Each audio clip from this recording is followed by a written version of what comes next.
Cannibalism. Could you eat a whole human being?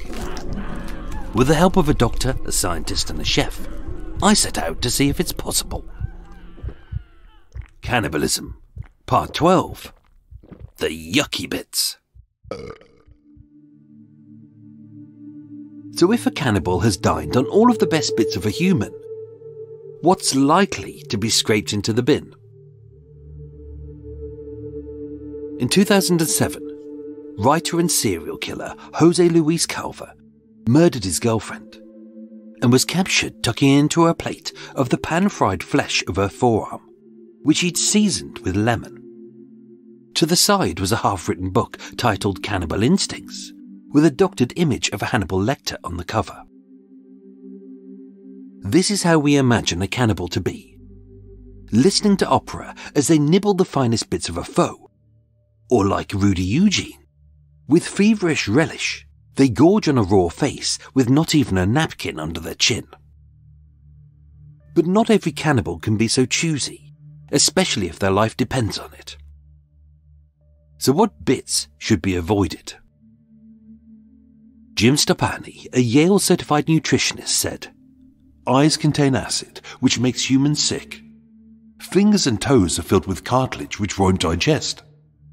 And penises, as German cannibal Armin Meiwes discovered having sampled a tiny bit of dick, are spongy and have very little nutrition." Now you're probably thinking the worst bits to eat would be the eyes, the privates, the gut and the bumhole, which I assure you we're going to get to. But there are parts of the body which are worse to eat. Many cannibals imagine the person they're going to eat to be clean. But who truly is? The average person has 39 trillion bacteria in and on their bodies, with the most infected areas being the nose, the nails, behind the ears, the mouth with 600 species of bacteria, the belly button being warm and enclosed, it has its own microbiome of 2,000 species, the armpits, with shaved pits having less than the average 80,000 bacteria, and the forearms with 44 additional species of bacteria, as it's the area that most people forget to wash. I mean, there's a good reason why Heriberto Lazcano, the kingpin of the Los Zetas cartel, had his victims bathe first. As yes, it de-stressed the meat, but can you really trust someone to wash correctly? A common part of an animal to eat in Cambodia and Thailand is the trachea, the airway leading from the larynx to the bronchia of the lungs, also known as the windpipe, which one intrepid explorer described as "there's no end to chewing a trachea. It's like a rubbery length of hosepipe, but less flavourful." You'll notice I have no stories of cannibals happily chowing down on a human trachea. Funny that. In 2023, Tandil Wengosi Nglovia of Zambia crushed the skulls of 5 homeless men with a brick. He severed their genitals, and having removed their intestines using a broken glass, he grilled them on a fire, and then ate them.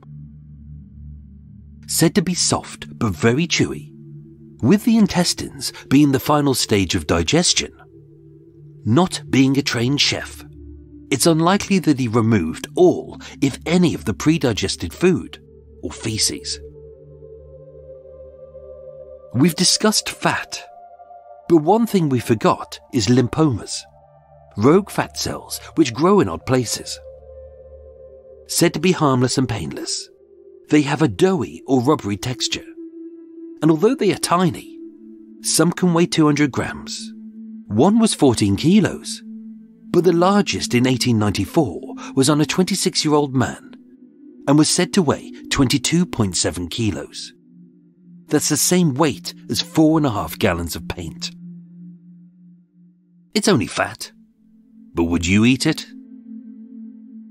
Similarly, cysts are pockets of tissue full of fluid, blood, hair, bone, and sometimes pus.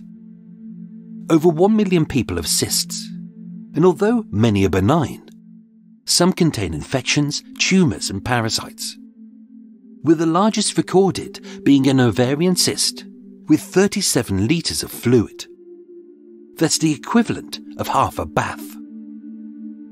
And although unsurprisingly, I have no tales about cannibals knowingly eating cysts, when mothers eat their placenta, a common complaint is getting a vein, said to be quite stringy, between their teeth.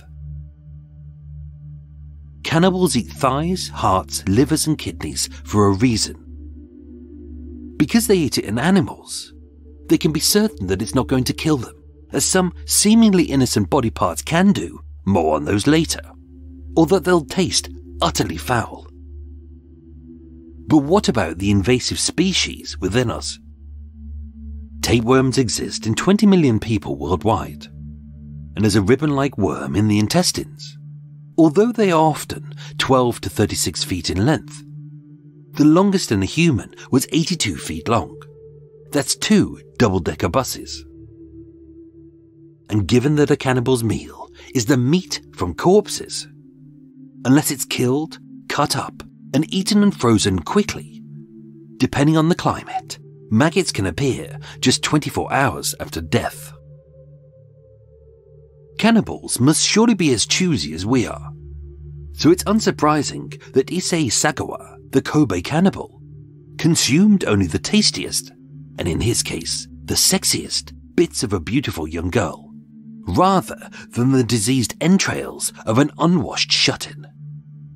Stating, "I wanted to know the taste of a young, beautiful girl's flesh." Many cannibals do likewise. But does only eating, or occasionally nibbling a morsel of a limb, mean they're not a true cannibal? Should a real cannibal eat everything, not just the best bits? Or is a meat eater not a real meat eater, unless they've eaten a pig's sweetbreads, eyeballs and anus? Food for thought. If this episode wasn't too unpalatable, join me tomorrow for diseases and hygiene.